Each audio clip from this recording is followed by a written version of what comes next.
자, 한번 따라서 합시다. 일어나 베델로 올라가자. 아, 추석 명절 연휴 기간입니다. 우리가 해마다 추석을 맞는데요. 많은 분들이 추석에 대해서 오해하시는 것이 하나 있어요. 그것은 미국의 추수감사절처럼 우리나라 추석도 추수 후에 감사하는 절기다. 이렇게 오해하는 겁니다. 그도 그럴 것이 우리 추석 그러면 떠오르는 문구가 있잖아요. 도도 덜도 말고 한가위만 같아라. 여러분 이 문구를 음미해 보면 추수를 다 하고 난 이후에 곳간마다 그냥 곡식을 잔뜩 쌓아놨어요. 얼마나 기뻐요. 얼마나 풍요롭습니까? 도도 덜도 말고 한가위만 같았으면 뭐 이런 느낌이 들지 않으십니까? 하지만 제가 어렸을 때부터 의아했던 것은 추석이 될 때까지 사실 가을거지를 하지 않아요. 더러 핵곡식이나 핵가을이 나오기는 하지만 본격적인 추수를 하기 전에 이 추석 명절을 만나게 됩니다. 여러분 아마 차를 타시고 주변에 다니다 보시면 길가에 논이 있잖아요.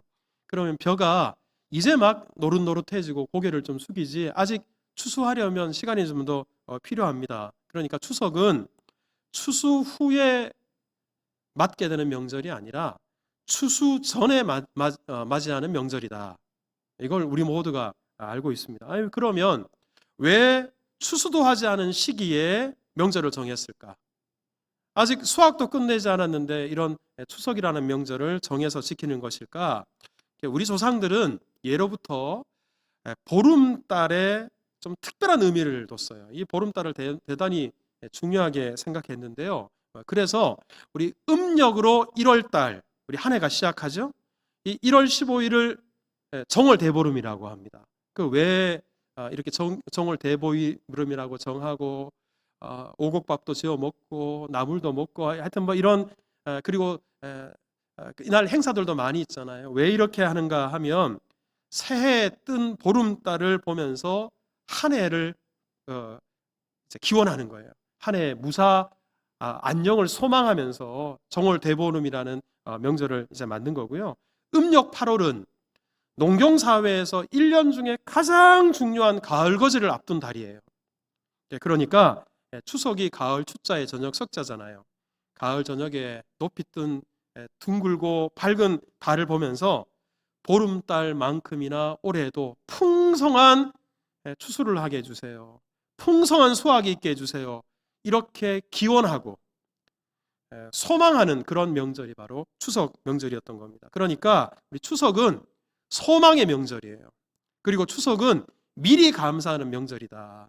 이것을 우리가 먼저 아실 필요가 있습니다.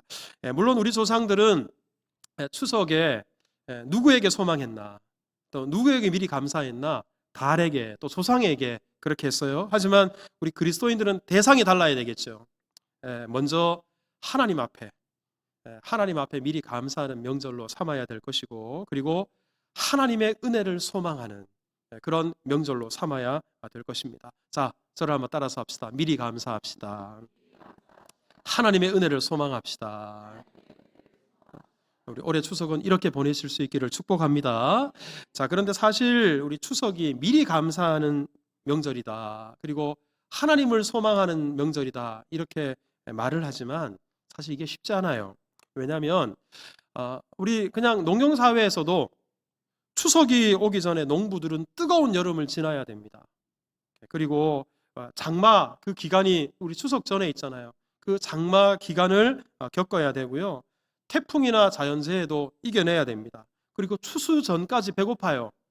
아직 수확하기 전이니까. 그러니까 이 배고픔도 견뎌야 됩니다. 그럼 이런 힘든 시간을 보내고 지칠 대로 지쳤어요. 이러한 때에 아직 추수도 하기 전에 미리 감사한다? 이게 여러분 사실 쉬운 일이 아닙니다. 이것은 오늘날 우리네 현실도 마찬가지가 아닐까 이런 생각이 들어요. 우리 추석이 미리 감사하는 명절이라고는 하지만 요즘 여러분 살림살이가 어떠십니까? 불황에 불경기 참 힘들다 이렇게 생각하는 분들이 여러분들 가운데도 많으실 줄 알고요. 제가 그저께 인터넷 기사를 보니까 이런 사진이 올라와 있더군요. 어떤 중소기업에서 직원들에게 추석 상금이라고 줬는데 열어봤더니 1,000원짜리 상품권이 있습니까? 제가 아직까지 본 적이 없어서 3,000원짜리 상품권이 들어있다. 그리고 또 어떤 중소기업에서는 배 한 박스를 직원들에게 주면서 하나씩 가져가라 뭐 그러기도 하고, 또 우리 어떤 회사에서는 참치 몇 박스를 갖다 놓고는 자, 한 명당 3개씩 가져가라 뭐 그렇게 했다 그래요. 물론 뭐 여기에 얽힌 비하인드 스토리가 분명히 있을 거라고 생각을 합니다만, 아무리 불경기라도 이렇게 하면 안 되죠. 예, 저는 그렇게 하지 않으니까 걱정하지 마시고. 그런데 하지만 분명히 불경기 탓은 아닐지라도 이런 기사가 요즘 우리가 겪고 있는 불황, 불경기를 잘 보여주는 것이 아닐까, 이런 생각이 들어요. 우리 청년 세대의 절망감이 갈수록 깊어지고 있고, 또 응급실 의료 대란 때문에 이번 명절 때 아프면 안 된다, 뭐 이런 불안감들도 아마 여러분들 다 갖고 계실 거라고 생각해요. 이 외에도 가정마다 크고 작은 근심 걱정이 없는 분들이 아마 없을 겁니다. 이런 때 우리가 추석을 맞이해요. 이런 상황에서도 우리가 미리 감사할 수 있나? 이런 때에도 소망을 가질 수 있나? 이런 질문이 들죠. 오늘 본문 속에서 그 대답을 찾으시기를 바랍니다. 그럼 오늘 본문은 우리 성경에 보면 창세기에 믿음의 조상 아브라함이 나오고, 그 다음에 이삭이 나오고, 그 다음 누구예요? 야곱이죠. 1부 예배 때 물어봤더니 아무도 대답을 안 하셔요. 확실히 2부 예배 드리는 분들이 수준이 높아요.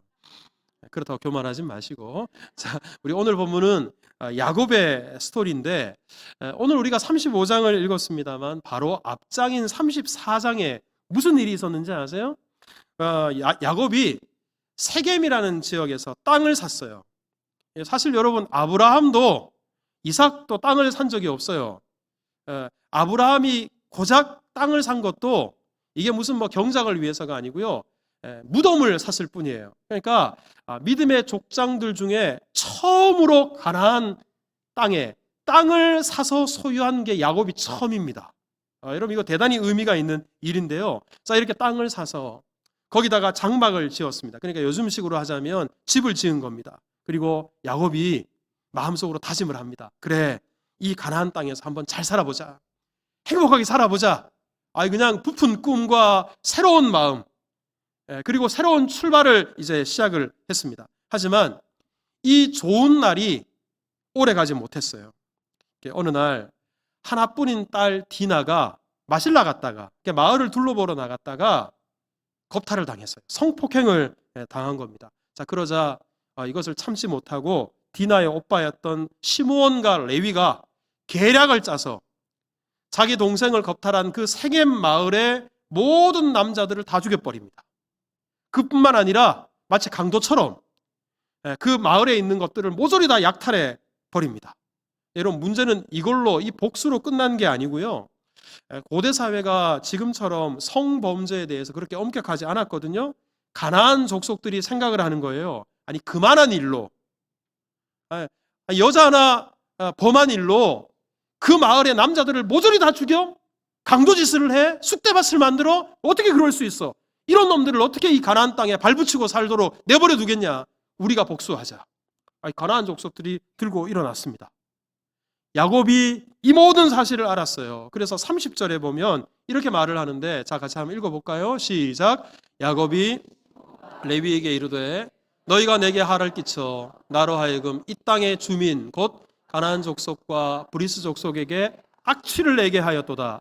나는 수가 적은즉 그들이 모여 나를 치고 나를 죽이리니 그러면 나와 내 집이 멸망하리라.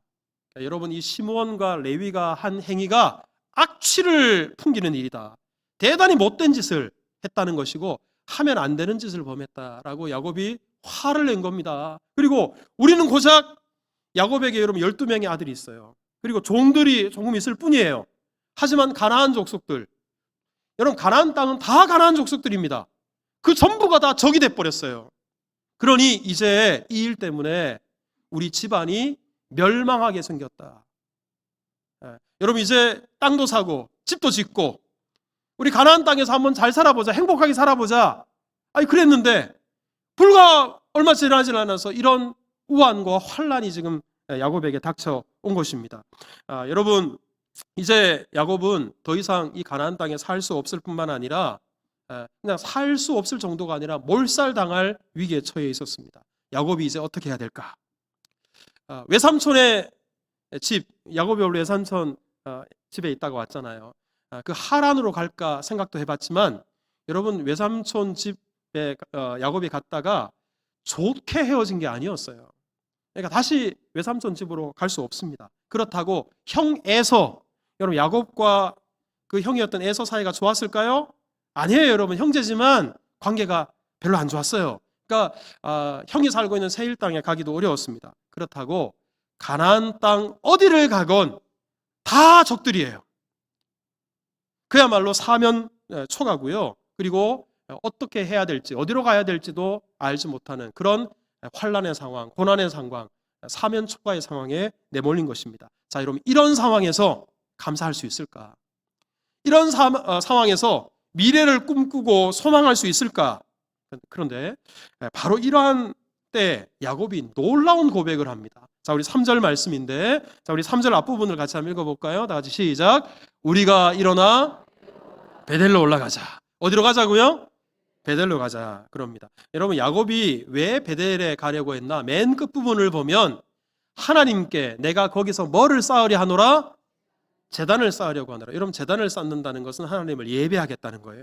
그리고 하나님을 예배하는 것의 기초는 감사함이에요. 그러니까 이런 상황에서 지금 나 하나님 예배해야 되겠다. 나 하나님께 감사해야 되겠다. 야곱이 그렇게 결단을 하는 겁니다. 그러면서 이런 상황에서도 하나님께 감사하고 예배하는 이유는, 자, 우리 그 다음 부분을 한번 보세요. 내 환난 날에 나에게 뭐 하셨어요? 응답하셨어요. 내가 가는 길에서 하나님이 야곱과 어떻게 하셨어요? 함께 하셨어요. 옛날에 베델에서 베풀어 주신 은혜를 야곱이 기억했던 겁니다. 여러분들 아마 이 베델이 어떤 곳인지 잘 아실 거라고 생각해요. 우리 찬송가에 보면 야곱이 찬송가 가사에 등장하는 곳이 한 군데 있어요. 야곱이 잠 깨어 일어난 후, 아시죠, 여러분? 그러니까 야곱이 잠들었다가 깨어났는데 이게 어디냐면 바로 베델입니다. 여러분들이 잘 아시듯이 야곱이 팥죽으로 형을 속여서 형이 받아야 될 축복을 자기가 가로챕니다. 이 사실을 알게 된 형이 야곱을 죽이려고 쫓아옵니다. 여러분, 죽지 않으려면 도망가야 돼요. 그래서 어쩔 수 없이 자기 엄마가 일러준 그 먼 하란, 여러분 가나안 땅에서 하란까지 엄청 먼 거리입니다. 그 먼 하란 땅에 자기 목숨을 위해서 도망을 가고 있습니다. 자, 이때 가다가 해가 저물었는데 그곳이 바로 베델이에요. 그러니까 길가에 돌을 베개 삼아서 불안한 마음, 두려운 마음을 누그러뜨리고 지금 잠을 청했어요. 여러분, 얼마나 찬양합니까? 자, 바로 이 길가에서 돌을 베개로 해서 잠을 자고 있을 때 밤에 꿈을 꾸는데 이때 하나님께서 야곱을 만나주세요. 우리 창세기 28장 15절에 보면 하나님이 이렇게 야곱에게 말씀하시는데, 자, 같이 한번 읽어볼까요? 시작. 내가 너와 함께 있어 어디로 가든지 너를 지키며 너를 이끌어 이 땅으로 돌아오게 할지라.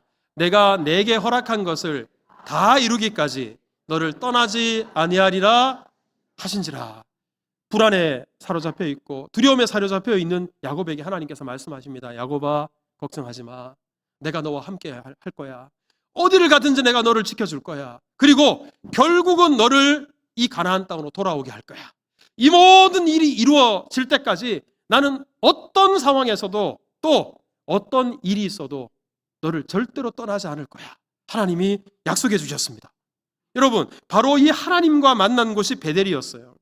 하나님과 약속을 맺은 것이 바로 이 베델이었어요. 그런데 여러분, 이 베델에서 하나님께서 하신 약속이 이루어졌을까요? 안 이루어졌을까요?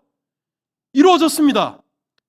야곱이 하란 땅에 외삼촌 집에서 20년 동안 지내고요, 큰 가문을 이루고 그리고 부자가 되어서 하나님의 인도하심을 따라 다시 가나안 땅에 들어오게 된 겁니다. 그러니까 여러분, 하나님의 약속 그대로 야곱이 어디로 가든지 하나님께서 함께 하셨고 하나님께서 지켜주셨고 결국은 약속하신 대로 가나안 땅에 돌아오게 된 것입니다. 야곱이 이 절체절명의 위기의 순간에, 이 환난의 순간에, 이 사면 초가의 순간에 하나님의 은혜를 떠올렸던 거예요. 하나님께서 함께 하시고 하나님께서 지켜주시고 하나님께서 약속을 지켜주셨다는 것, 이것을 기억했던 겁니다. 환난 날에 하나님 내게 응답하셨지. 약속하신 대로 나와 함께 하셨지. 그리고 약속하신 것을 그대로 이루어 주셨지. 그 하나님과 만남의 장소, 하나님과 약속의 장소, 그 베델로 올라가자. 여러분, 이 베델로 올라갈 때 야곱의 마음이 어땠겠어요? 형에게 쫓겨서 지금 도망자, 목숨을 부지하기 위해서 도망갔을 때 그때 마음이 떠올랐겠죠. 하지만 그때 하나님께서 지켜주셨듯이 지금도 지켜주실 거야. 그때 하나님께서 함께 하셨던 것처럼 지금도 나와 함께 하실 거야. 하나님의 은혜가 아니면 안 돼. 이러면서 하나님께서 결국은 그때처럼 지금도 지켜주시고 함께 하실 것을 믿고 미리 감사하는 마음을 가지고 하나님 옆에 예배해야 되겠다. 제단을 쌓아야 되겠다. 결단한 것입니다. 여러분, 이 믿음으로 베델에 올라가자. 야곱이 고백했던 거예요.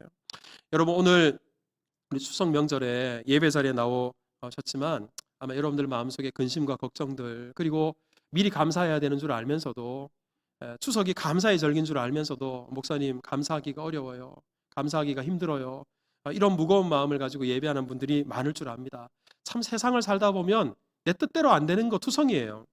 건강도 내 뜻대로 안 되고, 우리 경제적으로도 또 사업도 내 뜻대로 안 되고, 자식도 내 뜻대로 안 되고, 우리 한심과 걱정이 많으실 겁니다. 도저히 감사할 수 없는 상황에 놓여 있는 분들이 많으실 겁니다. 여러분, 그럴 때마다 내게 닥쳐온, 내게 지금 맞닥뜨려져 있는 그 문제와 환경을 묵상하지 마시고 나를 구원해 주신 하나님, 지금까지 나와 함께 하신 하나님, 그 하나님을 바라보십시오. 그리고 이런 상황에서도 미리 감사하십시오. 특별히 추석 명절, 감사의 명절을 맞아서 감사할 수 없는 상황에서도 다시 한번 그래, 감사해야지. 우리 가족들을 바라보시면서 우리 명절에 둘러앉아서 지적해야 될 것들도 많을 수 있어요. 용돈 조금 주면서 얼마나 잔소리는 많이 하는지 제 이야기입니다. 우리 남편을 보면서 바라는 것, 아내를 보면서 바라는 것 얼마나 많은지. 여러분, 명절 때는 지적질하고 자꾸 이래라 저래라, 이게 불만이다 저게 불만이다 요구사항 늘어놓지 말고 우리 가족들을 바라보시면서 감사하십시오. 그리고 무엇보다 가족들이 한마음으로 하나님 앞에 감사하십시오. 우리 그럴 때 우리 하나님께서는 더 풍성한 감사가 여러분들 가정 가운데, 우리 심령 가운데 넘치게 하실 줄 믿습니다. 자, 우리 또한 이렇게 미리 감사하고 난 이후에 드디어 야곱이 가족들과 함께 베델로 가는 거예요.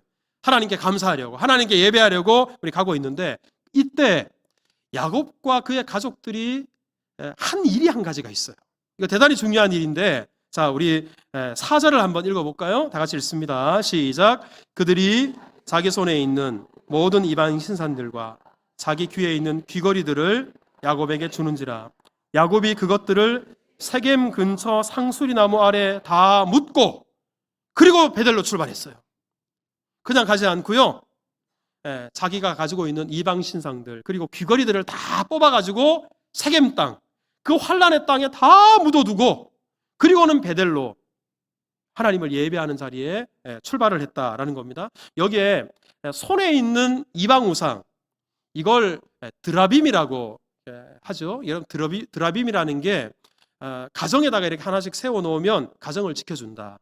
점을 칠 때 이 드라빔을 가지고 점을 치기도 했고요. 그리고 중요한 일을 하러 갈 때, 아니면 위험한 길을 지나갈 때, 그때 이 드라빔을 품속에 품고 다녔어요. 그러니까 이 드라빔이 일종의 나를 지켜주고 우리 가정을 지켜주는 수호신 우상, 이런 정도의 역할을 했습니다.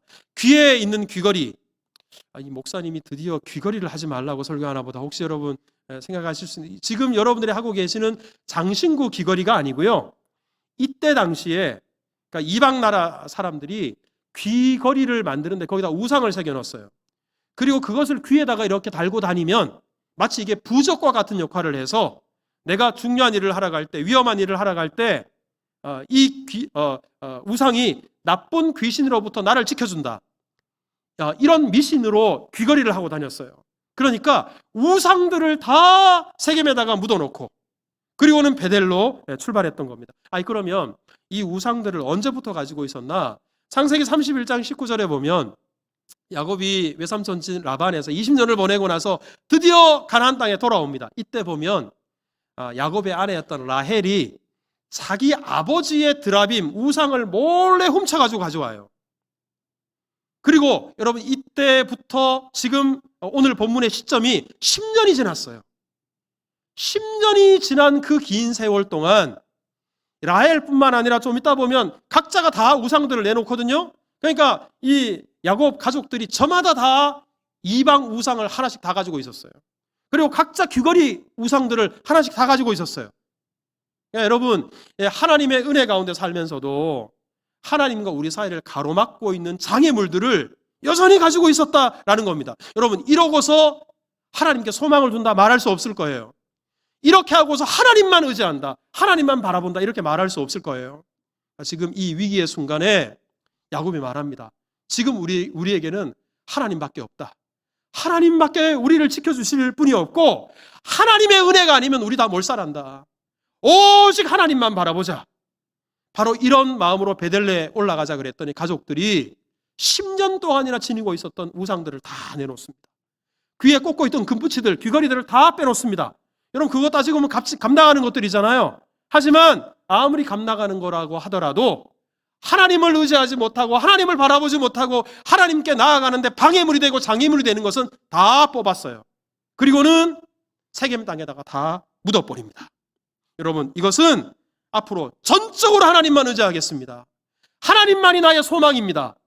하나님만이 나의 하나님이십니다. 바로 이 고백을 하면서 베델로 출발하는 겁니다.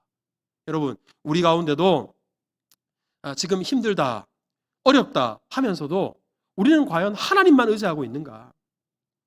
지금 우리가 환난 가운데 있다고 하면서도 정말 나의 소망은 하나님 한 분밖에 없습니다. 이 고백이 우리 가운데 있나? 우리의 믿음을 점검해야 될 것입니다. 그리고 우리가 실제로 무슨 드라빔을 품속에 품고 다니지는 않을 거예요. 그 여러분들 귀걸이에다가 우상을 새겨가지고 부적처럼 귀걸이를 달고 다니는 분도 아무도 없을 거예요. 하지만 혹시나 하나님과 우리 사이에 장애물이 될 만한 것들, 세상에 의지하고 있는 것들, 이런 것들은 환난의 땅에다 다 묻어버리십시오. 그리고 이 추석 명절에 하나님을 예배하면서 또 하나님께 감사하면서 하나님만 의지하고 살겠습니다. 하나님만이 나의 소망입니다. 이런 마음으로 주를 바라보는 우리 모두가 될 수 있기를 주님의 이름으로 축복합니다. 여러분, 야곱이 이렇게 했더니 자, 어떻게 하셨습니까? 자, 우리 5절을 같이 읽겠습니다. 다 같이 시작. 그들이 떠났으나 그 사면 고울들로 크게 두려워하게 하셨으므로 야곱의 아들들을 추격하는 자가 없었더라. 아니, 좀 전에만 하더라도 이 가나안 족속들이 다 들고 일어났어요. 이놈들은 가나안 땅에 발붙이게 해서는 안 된다, 다 죽여야 된다라고 길길이 날뛰던 사람들이에요. 하지만 이 사람들이 야곱 일가를 보면서 두려워했어요. 여러분, 야곱 일가를 보고 왜 두려워했을까요? 사람을 두려워한 게 아니에요. 이 가나안 족속들이 야곱과 함께 하신 하나님을 두려워했어요. 하나님께서 두려워하시니까 이제 야곱이 그 가나안 다른 지역으로 옮기더라도, 베델로 가더라도 하나님께서 함께 하신 은혜로 말미암아 이들은 해를 입지 않고 베델에 도착하게 됩니다. 자, 그리고 7절에 보면, 자, 우리 7절을 같이 한번 읽어볼까요? 다 같이 시작. 그가 거기서 제단을 쌓고 그곳을 엘 베델이라 불렀으니 이는 그의 형의 낯을 피할 때 하나님이 거기서 그에게 나타나셨음이더라. 드디어 베델에 도착했습니다. 근데 베델에서 제단을 쌓고 하나님을 예배하면서 야곱이 그곳 이름을 한번 따라서 해보세요. 엘 베델. 여러분들은 수준이 있는 분들이니까 베델이 무슨 뜻인지 아세요? 하나님의 집. 베델이 하나님의 집이에요. 그런데요, 이 앞에다가 엘이 붙었어요. 엘이 하나님이에요. 그러니까 하나님의 집에 하나님이 계신다, 이 말입니다. 그러니까 여러분, 사실은 우리 성도들이 우리 하나님의 집인 예배당에 와서 예배를 드리지만 하나님을 만나지 못하고 하나님을 경험하지 못하고 돌아가는 사람들이 많아요. 대부분 드라빔과 그리고 귀걸이, 하나님만 의지하지 않고 하나님만 소망하지 않고 다른 것들을 가지고 같이 섬기기 때문에 그렇습니다. 그런데 모든 것을 다 땅에 묻어놓고 하나님만 의지하고 하나님만 소망하며 베델에 도착했을 때 일찍이 만났던 하나님을 야곱이 다시 만난 거예요. 그리고는 하나님의 집에서 내가 하나님을 만났다, 이 놀라운 감격을 가지고 하나님께 감사할 수 있었습니다. 사랑하는 성도 여러분, 어려울 때일수록 우리는 문제가 아니라 그 문제를 해결하실 수 있는 하나님을 묵상해야 됩니다. 하나님을 바라봐야 됩니다. 하나님을 의지하고 하나님께 소망을 두어야 됩니다. 우리 그런 은혜가 있기를 주님의 이름으로 축복합니다. 여러분, 오늘 말씀을 통해서 우리가 꼭 붙잡아야 될 포인트 3가지. 추석은 어떤 명절이라고요? 자, 따라해서 해보세요. 미리 감사하는 명절입니다. 자, 다시 한번 따라서 해보세요. 하나님만 소망하는 명절입니다. 우리 동시에 이 야곱에게 왜 이런 환란이 찾아왔어요? 여러분, 참 행복하고 복되었는데 주변에 있는 사람들을 돌아보지 못했어요. 주변 사람들을 적으로 만들었어요. 그래서 이 참 풍성하고 행복해야 될 삶이 엉망이 돼버렸어요. 그러니까 여러분, 우리 추석이라는 명절에도 우리가 조금 더 시선을 주변을 향해서 주변을 적으로 만드는 것이 아니라 추석이라는 이 풍성한 명절이 되었는데도 홀로 계시는 분들, 돌봄이 필요한 분들, 우리의 사랑이 필요한 분들이 주변에 많을 거예요. 적을 만드는 것이 아니라 오히려 그 하나님의 은혜와 감사를 흘려보낼 수 있다 그러면 오히려 우리에게 주어진 이 여러 가지 어려움들, 환난들이 화가 바뀌어 복이 되는 놀라운 은혜를 경험하게 될 것입니다. 이런 복된 추석 명절 다 되시기를 주님의 이름으로 축복합니다.